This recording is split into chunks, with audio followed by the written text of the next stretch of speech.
بتاؤ یوسف علیہ السلام اتنا عرصہ جیل میں رہے, پہلے کنویں میں ڈال دیا ان کو, پھر کنویں سے نکالا تو بازاروں میں بکے, جھوٹے الزام لگے, جھوٹے الزام لگ کر جیل میں ڈال دیا گیا.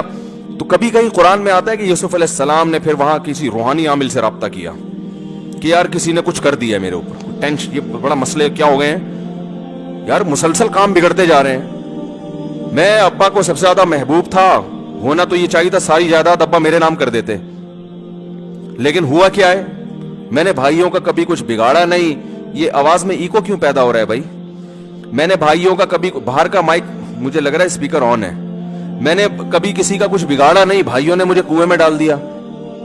پھر ابھی میں 7-8 سال کا بچہ تھا, کنویں سے نکال کے بازاروں میں مجھ جیسے شہزادے کو بیچا گیا, پھر بیچ کے چلو تھوڑے دن سکون کا سانس ملا تھا بادشاہ کے, چلو کسی اچھی جگہ چلا گیا بکے میں, تو سکون کا سانس ملا تھا. اور میں نے بادشاہ سے وفا کی, اس کی بیوی پہ کبھی غلط نظر نہیں ڈالی, اسی کی بیوی نے جھوٹا الزام لگا کے چلو محل میں آ کے کچھ سکون ملا تھا. وفا کی سزا یہ ملی کہ جیل میں چلے گئے. اور پھر جیل میں جب ہم گئے ہیں تو ایک آدمی کو میں نے خواب کی سچی تعبیر بتائی, اس کو میں نے کہا بادشاہ کو بتانا کہ مجھے جیل سے نکالے, تو وہ کمبخت جا کے بادشاہ کو بتانا ہی بھول گیا, کسی نے کچھ کر دیا ہے بیٹا. یہ تو بندش کے علاوہ کچھ ہو ہی نہیں سکتا, یہ تو 100% بندش ہے. کیا خیال ہے بھائی؟ اور اللہ کو میں ہی ملا ہوں ٹینشنوں کے لیے, میں ہی ملا ہوں اللہ کو, ساری جوانی اسی میں گزر گئی, سب کچھ, ایک دن بھی ٹینشن والی بات ان کی زبان سے نہیں نکلی. جب بات کر رہے ہیں ایسے پیارا کلام ان کی زبان سے نکل رہا ہے. جب اتنی ٹینشنوں کے بعد بادشاہ کے محل میں پہنچے نا, اور وہ دروازے بند کر کے اس کی بیوی نے زنا کی دعوت دی, کوئی اور ہوتا کہتا بھائی میں تو ٹینشن میں ہوں, میں تو کر لوں تو میرے لیے تو گنجائش ہے, مجھے تو یہاں نکاح کون کرے گا, اجنبی ہوں, ہے نا.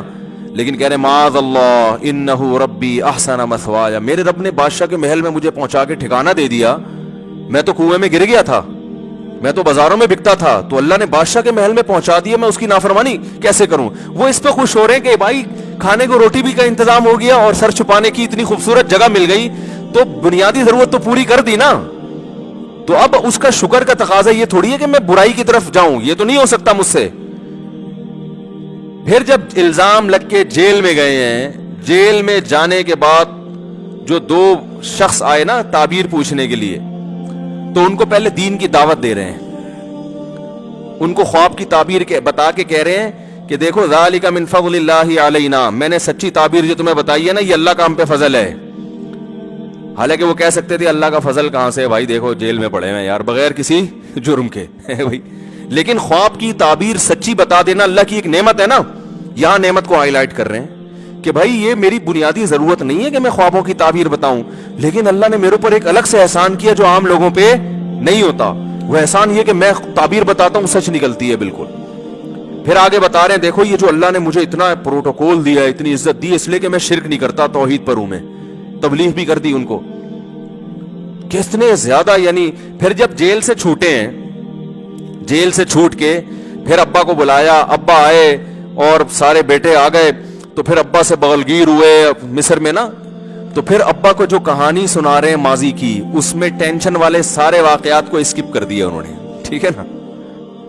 کنویں میں ڈالنے کا تذکرہ کر ہی رہے, کنویں سے نکلنے کا کر رہے ہیں, جیل میں جانے کا تذکرہ نہیں کر رہے, جیل سے نکلنے. اذ اخرجنی من السجن, میرے رب نے اس وقت بڑا احسان کیا جب مجھے جیل سے نکالا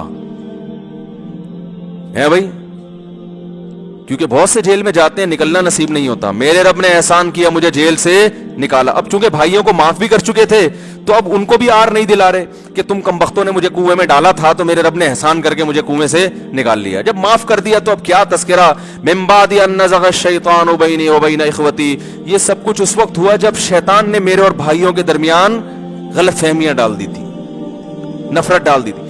سارا جو برائی شیطان پہ ڈال دی, ٹھیک ہے نا, بلی کس پہ ڈال دی, شیطان.